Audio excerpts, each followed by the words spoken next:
Jadi Bapak Ibu semua, kembali lagi bahwa apapun masalahnya yang terjadi pada anak-anak kita, kita kembalikan semuanya kepada fitrah.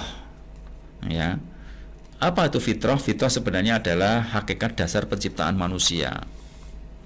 Kita juga manusia sebagai orang tua juga lahir dalam kondisi fitrah. Nah, tadi sudah dibahas bahwa fitrah itu condong kepada Islam. Maka sejatinya anak lahir kondisinya itu sudah luar biasa. Semua anak hebat. Kalau kita bicara masalah fitrah, ini nasnya demikian. Ya, tidak ada anak nakal sejatinya.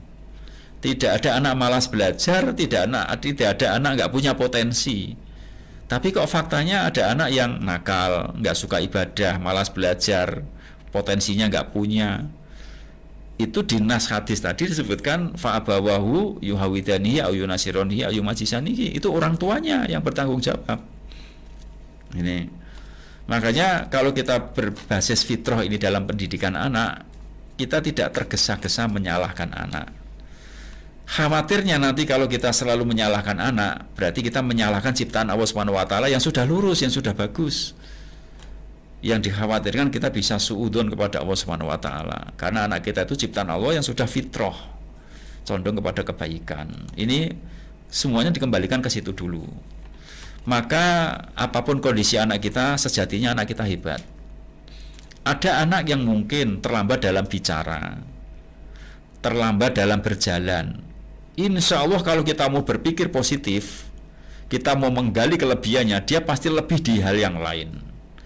Anak yang lambat bicara bisa jadi nanti berjalannya lebih cepat, fisiknya lebih terampil.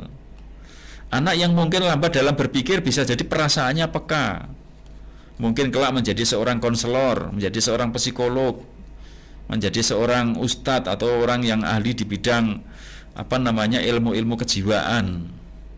Ya. Ada anak yang susah berpikir, perasaannya juga begitu peka, tapi ternyata fisiknya kuat.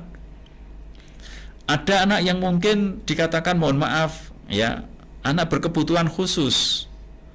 Sejatinya dalam pendidikan fitrah ini itu tidak ada anak berkebutuhan khusus, tapi anak yang memiliki potensi khusus. Ini. Karena apa? Tugas kita orang tua itu bukan hanya mengorek kekurangan anak. Setiap anak itu punya kurang, tapi setiap anak juga memiliki kelebihan. Tugas kita adalah menggali lebihnya anak. Ketika anak malas belajar, kita gali lebihnya. Ya, makanya terkait dengan berpikir positif atau husnudon, ya, maka insya Allah Ta'ala semua masalah itu akan teratasi. Dengan analogi, apabila terjadi gelap, yang kita pikir bukan gelapnya, tapi kita akan berpikir cahaya. Begitu muncul cahaya, maka gelap akan hilang. Apabila anak mengalami masalah, kita jangan hanya berkonsentrasi, berkutat pada masalahnya. Kita gali potensi anak kita apa. Potensi itu kita lejitkan, maka insya Allah Ta'ala setelah potensi melejit, masalah insya Allah Ta'ala juga akan selesai.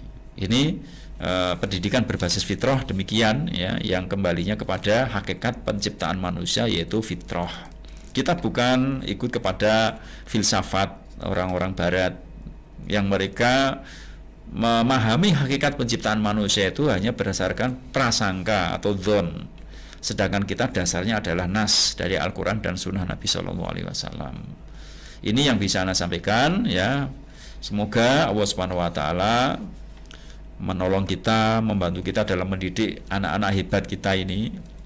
Semoga kelak betul-betul anak yang bermanfaat, ya, bagi bangsa ini, bagi peradaban ini dengan semulia-mulianya akhlak. Itu yang kita harapkan, ya. Dan semoga juga setelah nanti kita tiada, kita pun juga mendapatkan manfaat dari anak-anak kita, yaitu berupa doa-doa dari mereka. Mereka menjadi anak-anak yang soleh, solehah.